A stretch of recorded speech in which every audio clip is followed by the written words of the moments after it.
Hello friends, मेरा नाम अनु है। मैं जयपुर से हूँ। मेरी फैमिली में मामी पापा और एक छोटा भाई अंकित है। मेरी उम्र 20 साल है। मैं बीए के दूसरे साल में हूँ। मेरा रंग एकदम गोरा है। मुझे देखकर गली के लड़कों के उस्ताद खो जाते हैं और कई बार तो मैंने लड़कों को अपने उस्ताद मसलते हुए भी देखा है। मेरे पापा बिजनेसमैन है और वह अपने काम के चलते ज्यादातर बाहर ही रहते हैं। मेरी माँ सरकारी अध्यापिका हैं और बच्चों को ट्यूशन पढ़ाते ही है।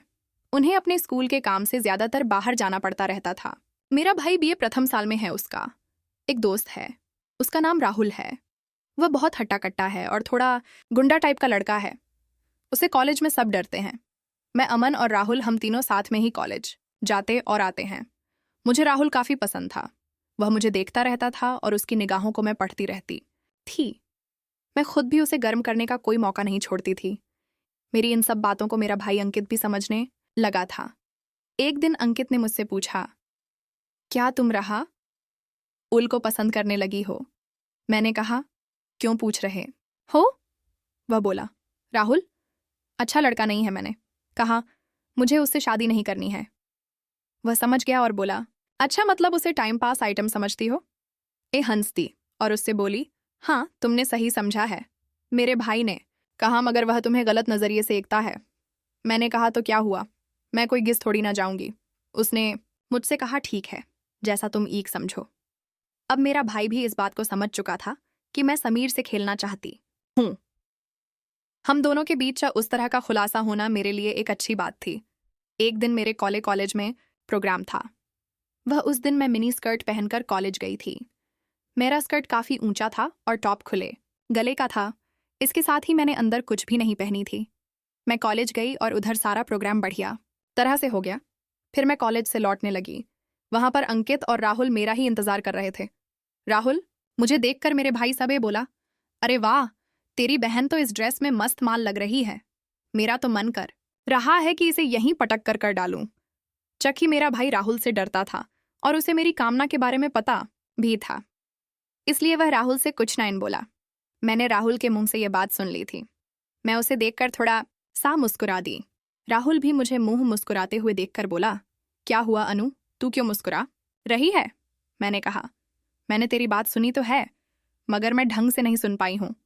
वह बोला, चल रहने दे, सुनकर क्या करेगी, सीधे देख ही लेना मैंने ड्रामा करा।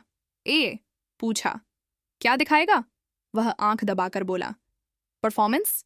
मैंने कहा, तेरी कौन सी परफॉर्मेंस की है? 61 62 वाली परफॉर्मेंस। में समझ तो गई थी कि साला मुझे कौन सी परफॉर्मेंस की बात कह रहा है, मगर मैं बनती हुई बोली, ये कौन सी परफॉर्मेंस हुई? मेरा भाई भी समझ गया था। वह बात तो खत्म करने की से बोला, चलो यार घर चलते हैं, ये सब बातें बाद में कर लेना। फिर हम तीनों घर की तरफ चल दिए। थोड़ी देर में बारिश शुरू हो गई और हम सब भीगने लगे।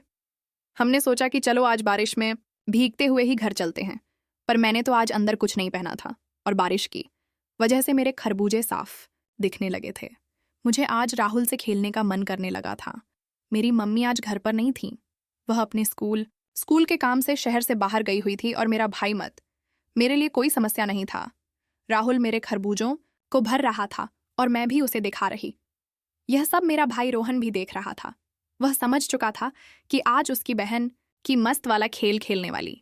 हमारा घर राहुल के घर से पहले पड़ता है। थोड़ी देर बाद हमारा घर आ गया। राहुल ने कहा कि मैं यहीं रुक जाता हूँ, थोड़ी देर बाद घर चला जाऊं, बारिश बहुत तेज हो रही है। ये कहकर राहुल भी हमारे एक घर ही रुक गया। तभी मैंने देखा कि जो कपड़े मैंने आज सुबह धोकर सूखने डाले थे वह सब भीग गए थे और मैं जो कपड़े पहनी हुई थी वह भी पूरे भीग चुके थे। मैंने अपने ऊपर एक तौलियां लपेट ली। अंकित को छींक आने लगी। जब मैंने उसके सिर पर हाथ लगाकर देखा तो उसका सर काफी गर्म लग रहा था भीगने के कारण। उसे बुखार आ गया था। मैंने सबके के लिए चाय बनाई और उसके लिए बुखार की गोली लाई और उसे दे दी। गोली और चाय लेकर वह अपने कमरे में जाकर सो गया और मैं और राहुल हॉल में बैठकर टीवी देखकर मैं जानबूझकर राहुल से चिपक कर बैठ गई, जिससे राहुल का उस्ताद उठकर मुझे नमस्कार कर रहा था। थोड़ी देर बाद राहुल ने मुझे पूछा कि क्या अंकित सो गया है? मैंने कहा, हाँ क्यों, क्या इरादा है? उसने अपने उस्ताद की ओर इशारा करते हुए कहा, समझ जाओ। मैंने भी कह दिया चल। फिर मेरे कमरे में और मैंने उसका हाथ पकड़ा और अपने कमरे में ले गई और फिर राहुल के उस्ताद ने 2 घंटे जमकर मेरे साथ मस्त वाला खेल खेला और फिर बारिश रुक गई और राहुल चला गया।